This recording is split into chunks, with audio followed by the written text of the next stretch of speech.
James Webb ផ្តិតរូបភាពតំបន់ហួសពី Orion Nebula ដែលបង្កប់អាថ៌កំបាំងនៅក្នុងប្រវត្តិសាស្ត្រនៃការសិក្សាអវកាសមនុស្សជាតិមិនធ្លាប់មានឧបករណ៍ណាមួយដែលអាចបើកបង្ហាញពិភពលោកលាក់កំបាំងនៅជម្រៅអវកាសបានដូចជា James Webb Space Telescope ឡើយកែវយឺតអវកាសដ៏អស្ចារ្យនេះបាននាំយើងឆ្លងកាត់ពពកធូលីនិងឧស្ម័នដ៏ក្រាស់ដែលកែវយឺតជំនាន់មុនមិនអាចមើលឃើញបានក្នុងចំណោមគោលដៅជាច្រើនដែលវាបានសង្កេតមួយក្នុងចំណោមតំបន់គួរឲ្យចាប់អារម្មណ៍បំផុតគឺ Orion Nebula ដែលជាតំបន់កំណត់ផ្កាយដ៏ល្បីល្បាញបំផុតនៅជិតផែនដីប៉ុន្តែអ្វីដែលធ្វើឲ្យអ្នកវិទ្យាសាស្ត្ររំភើបជាងនេះគឺការសង្កេតឃើញតំបន់ដែលស្ថិតនៅហួសពី Orion Nebula តំបន់ទាំងនេះមិនត្រឹមតែជាកន្លែងកំណត់ផ្កាយថ្មីៗប៉ុណ្ណោះទេប៉ុន្តែថែមទាំងអាចផ្ទុកនៅអាថ៌កំបាំងអំពីការកកើតប្រព័ន្ធព្រះអាទិត្យការបង្កើតភពនិងប្រភពដើមនៃជីវិតផងដែរ Orion Nebula គឺជាអ្វី Orion Nebula ឬ Messier 42គឺជាពពកឧស្ម័ននិងធូលីដ៏ធំសម្បើមមួយដែលស្ថិតនៅក្នុងក្រុមតារា Orion វាមានចម្ងាយប្រមាណ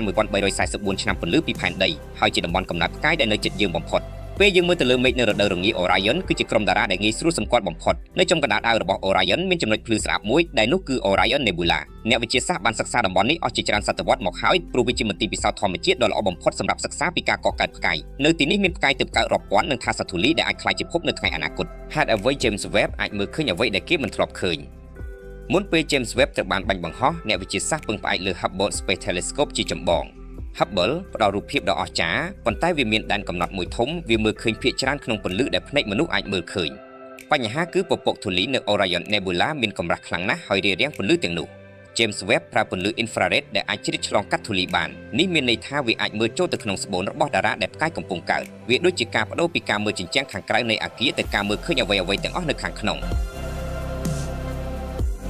ងតំបន់លាក់កំបាំងហួសពី Orion Nebula អ្វីដែល James Webb បានរកឃើញគឺថា Orion Nebula មិនមែនជារចនាសម្ព័ន្ធឯកោទេនៅខាងក្រោយនិងជុំវិញវាមានសរសៃឧស្ម័នយក្សបណ្ដាញធូលីអន្តរតារានិងតំបន់កំណត់ផ្កាយជាច្រើនដែលមុននេះមិនធ្លាប់ត្រូវបានសិក្សាលម្អិតឡើយរូបភាពថ្មីបង្ហាញថាពពកទាំងនេះភ្ជាប់គ្នាដូចជាបណ្ដាញសរសៃប្រសាទដ៏ស្មុគស្មាញខ្លះមានប្រវែងរាប់សិបឆ្នាំពន្លឺខ្លះមានម៉ាស់ធំជាងព្រះអាទិត្យរាប់រយដងនៅខាងក្នុងសរសៃទាំងនេះមានកញ្ចុំសារធាតុដែលកំពុងដួលរលំក្រោមឥទ្ធិពលទំនាញហើយនឹងក្លាយជាផ្កាយថ្មីJames Webb បានរកឃើញ Protostar ឬផ្កាយទើបកើតជាច្រើនពាន់ Protostar គឺជាដំណាក់កាលដំបូងនៃជីវិតផ្កាយនៅពេលពពកឧស្ម័នធ្លាក់ចូលគ្នាកណ្ដាលរបស់វាកាន់តែក្តៅនិងសម្ពាធកាន់តែខ្ពស់នៅទីបំផុតប្រតិកម្មនុយក្លេអ៊ែរចាប់ផ្ដើមហើយផ្កាយមួយក៏កើតឡើង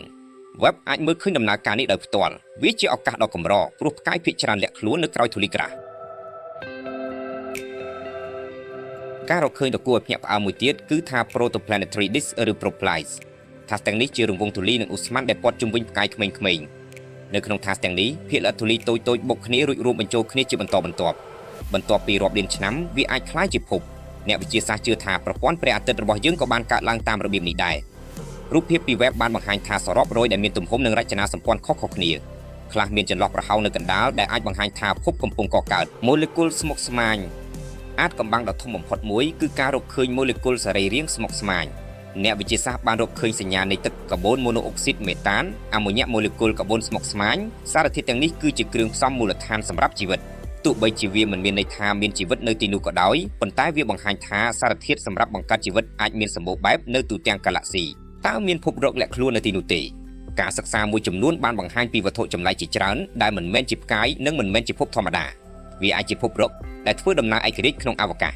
ភពប្រភេទនេះមិនវិលជុំវិញផ្កាយណាមួយឡើយវាត្រូវបានបណ្ដេញចេញពីប្រព័ន្ធដើមរបស់វាឬកើតឡើងដោយឯករាជ្យ James Webb បានជួយឲ្យអ្នកវិទ្យាសាស្ត្ររកឃើញបេក្ខជនជាច្រើនប្រភេទនេះនៅជុំវិញតំបន់ Orion ពន្លឺនិងខ្យល់ផ្កាយធំៗនៅ Orion បញ្ចេញវិទ្យុសកម្មខ្លាំងវិទ្យុសកម្មនេះបក់បោកពពកជុំវិញវាដោយខ្យល់ព្យុះអវកាស Webb បានបង្ហាញរលកឆក់ដ៏ស្មុគស្មាញដែលកើតឡើងពេលខ្យល់ផ្កាយប៉ះទង្គិចនឹងឧស្ម័នត្រជាក់រលកទាំងនេះអាចជំរុញការកំណត់ផ្កាយថ្មីប៉ុន្តែពេលខ្លះវាក៏អាចបំផ្លាញថាបកើតភពផងដែរតំបន់ដែលស្រដៀងនឹងអតីតកាលរបស់ព្រះអាទិត្យអ្នកវិទ្យាសាស្ត្រជឿថាព្រះអាទិត្យរបស់យើងបានកើតឡើងប្រហែល 4.6 ពាន់លានឆ្នាំមុនក្នុងតំបន់ដែលស្រដៀងនឹង Orion Nebula ដូច្នេះការសិក្សាតំបន់នេះគឺដូចជាការធ្វើដំណើរត្រឡប់ទៅអតីតកាលយើងកំពុងមើលឃើញដំណាក់កាលដែលប្រព័ន្ធព្រះអាទិត្យរបស់យើងធ្លាប់ឆ្លងកាត់ភពផ្កាយរណបអាចផ្កាយនិងផែនដីអាចធ្លាប់កើតចេញពីដំណើរការដូចគ្នានេះក្នុងទសវត្សរ៍ខាងមុខ James Webb នឹងបន្តសង្កេតតំបន់ Orion និងតំបន់កំណើតផ្កាយផ្សេងៗទៀតរាល់រូបភាពថ្មីអាចនាំមកនូវការរកឃើញថ្មីអ្នកវិទ្យាសាស្ត្ររំពឹងថាវានឹងជួយឲ្យយើងយល់កាន់តែច្បាស់អំពីការកកើតផ្កាយការកកើតភពប្រភពដើមនៃប្រព័ន្ធព្រះអាទិត្យការចែកចាយទឹកក្នុងកាឡាក់ស៊ីប្រភពដើមនៃសារធាតុសម្រាប់ជីវិត